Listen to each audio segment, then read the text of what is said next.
report the chaos. We reveal the agenda.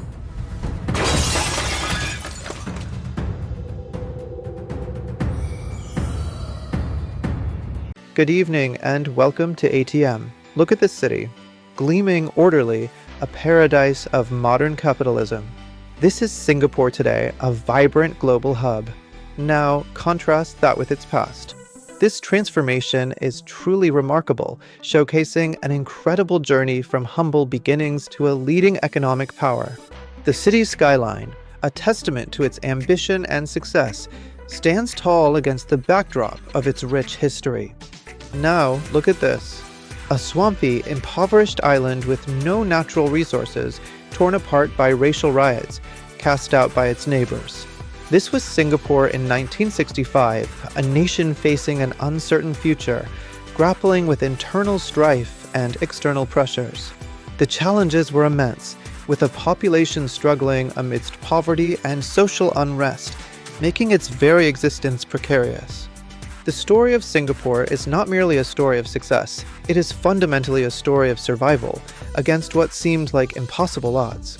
It's the compelling narrative of how a tiny, vulnerable entity, famously described by its own founder, Lee Kuan Yew, as a poisonous shrimp, not only survived, but learned to thrive and swim with the formidable sharks of international politics and economics. This journey from vulnerability to resilience is what defines Singapore's unique path. August 9, 1965. This date did not mark a triumphant declaration of independence, but rather a traumatic expulsion. Singapore was unceremoniously kicked out of the Malaysian Federation, abruptly cast adrift, and left isolated in a hostile neighborhood. This forced separation was a moment of profound crisis, leaving the nascent nation to fend for itself in a precarious geopolitical landscape, with no clear path forward. Lee Kuan Yew wasn't celebrating. He was grieving, openly shedding tears at the press conference announcing the separation. He was now the reluctant leader of an impossible nation, burdened with the immense responsibility of guiding a vulnerable island state through unprecedented challenges. The weight of this moment and the uncertainty of Singapore's future rested heavily on his shoulders as he faced the daunting task of nation building from scratch. Consider the stark facts of its predicament. Singapore was a tiny island with virtually no natural resources, not even enough water, which had to be piped in from Malaysia. It harbored a deeply divided, multi-ethnic population, constantly on the brink of civil war due to racial tensions. Furthermore, it possessed no significant army to defend itself, surrounded by larger, potentially hostile neighbors. These were the formidable obstacles that threatened its very existence. Given these overwhelming circumstances, Singapore had every reason to fail and no apparent reason to exist as an independent, viable nation. Its future seemed bleak, with many international observers predicting its imminent collapse. The odds were stacked against it, making its survival a truly improbable prospect in the eyes of the world. Yet, amidst this profound chaos and despair, Lee Kuan Yew, with his visionary leadership, identified one single, crucial asset, a deep-water port. This port was perfectly positioned at the strategic crossroads of the world's busiest shipping lanes, making it an invaluable geographical advantage. This singular asset became his one audacious bet for Singapore's survival and future prosperity, a gamble that would ultimately redefine the nation's destiny. While many other newly independent nations of the era were embracing fervent nationalism and establishing state-run industries, Singapore deliberately chose a radically different path. It boldly declared itself a free port, actively inviting the world in, opening its doors to international trade and investment. This open-door policy was a strategic departure, designed to leverage its unique geographical position and integrate itself into the global economy, rather than isolating itself. The strategy implemented was one of ruthless efficiency and unwavering pragmatism. It was built on pillars of zero tolerance for corruption, exceptionally low taxes to attract businesses, and the cultivation of a stable, highly skilled, and English-speaking workforce. These deliberate policies were designed to make it unequivocally faster, cheaper, and safer to conduct business in Singapore than anywhere else in the entire region, creating an irresistible environment for global commerce and investment. Through these concerted efforts, Singapore meticulously made itself indispensable to global trade. The vast majority of the world's cargo had no choice but to pass through its strategically vital waters, and Singapore positioned itself to become the most efficient and reliable toll keeper in history. This mastery of logistics and trade facilitation cemented its role as a critical node in the global supply chain, ensuring its economic relevance and continued growth. The port, with all its advanced infrastructure and logistical prowess, represented the hardware of Singapore's economic engine. However, Lee Kuan Yew profoundly understood that hardware alone was insufficient. He knew he desperately needed the software, a unified, highly skilled, and disciplined population. His monumental task was to take a fractured island of diverse immigrants and forge them into a cohesive, singular nation, bound by a shared vision and purpose. He recognized that he had to ingeniously transform the nation's inherent divisions into its greatest strength, fostering a sense of shared identity and purpose among its multi-ethnic populace. While building a world-class port was a significant challenge, it was, in many ways, the easier part of his grand vision.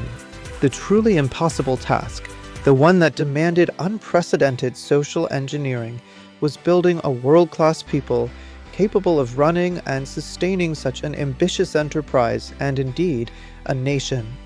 And that monumental undertaking would necessitate a level of social engineering and governmental intervention the world had never witnessed before.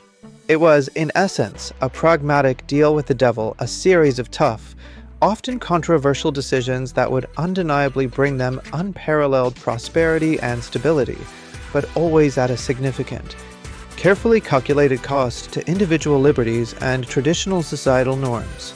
This was the complex bargain struck for Singapore's survival and success. Singapore survived.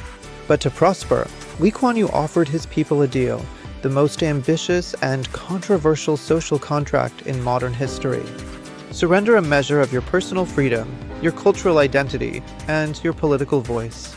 In return, I will give you unparalleled safety, stability, and a first-world standard of living. It was a deal many were willing to make. This is the story of how Singapore built its Gilded Cage. Lee Kuan Yew's government became the architect of every aspect of life. First, housing. The legendary Housing and AMP, Development Board or HB, didn't just build apartments, it built a nation. To prevent the racial ghettos that caused the riots of the 60s, a strict ethnic integration policy was enforced. By law, the racial makeup of every single apartment block had to reflect the national average. Your neighbors were chosen for you to force integration. Second, corruption. It was eradicated with a ruthless, zero-tolerance policy that became a global model. Third, education. The system was unified under the English language to create a common identity and a workforce perfectly suited for international business. Meritocracy became the state religion. But this order came at a price. The deal required absolute control. Freedom of the press was curtailed. Political opposition was systematically dismantled. Strict laws governed public assembly and even private life. Chewing gum was famously banned. This wasn't just about cleanliness, it was a symbol of the state's philosophy. The collective good, as defined by the government, always outweighs individual freedom. It's a paradox that fascinates and terrifies the West. A society that enjoys immense economic freedom, but limited political freedom. A safe, prosperous, and stunningly efficient nation, but one where the state's reach is ever present. The Gilded Cage was complete. The model worked. Foreign investment poured in. Singapore transformed itself from a manufacturing hub into a global financial powerhouse, one of the Asian tigers. Its GDP per capita skyrocketed, surpassing even its former colonial ruler, Great Britain. The deal had been kept. The people had prosperity. The state had control. Singapore, the Island of Misfits, had become an economic lion. But as the 21st century dawned, a new challenge emerged. How could a tiny nation, even a wealthy one, survive in a jungle where two giant elephants, the US and China, were beginning to fight? Singapore survived by making itself a port, prospered by engineering its society, and in the 21st century, it endures by mastering the art of balance. If the world is a seesaw with the United States on one end and China on the other, Singapore has made itself the indispensable fulcrum upon which the entire structure rests. This is the final and most brilliant phase of its survival strategy, transforming its small size into a global advantage. This strategic positioning has allowed Singapore to thrive, becoming a crucial player in international affairs. Singapore's foreign policy is a masterclass in pragmatism, carefully navigating complex international relationships. Consider this: it hosts the U.S. Navy's logistical command for the 7th Fleet at its Changi Naval Base, making it America's most critical security partner in Southeast Asia. At the same time, it is one of China's largest foreign investors, a key hub for the internationalization of the Chinese yuan, and a staunch supporter of the Belt and Road Initiative. This dual engagement showcases Singapore's unique ability to maintain strong ties with both global powers. It is a friend to all, but an ally to none, a principle that underpins its strategic autonomy. This careful neutrality allows it to be the one place in Asia where both East and West can meet, talk, and do business securely. It was no accident that the historic Trump-Kim summit was held in Singapore, a testament to its trusted intermediary role. It has made itself the Switzerland of Asia, but with a far more potent military and strategic importance, actively contributing to regional stability. This neutrality has made it the indispensable hub for the global elite, attracting capital and talent from around the world.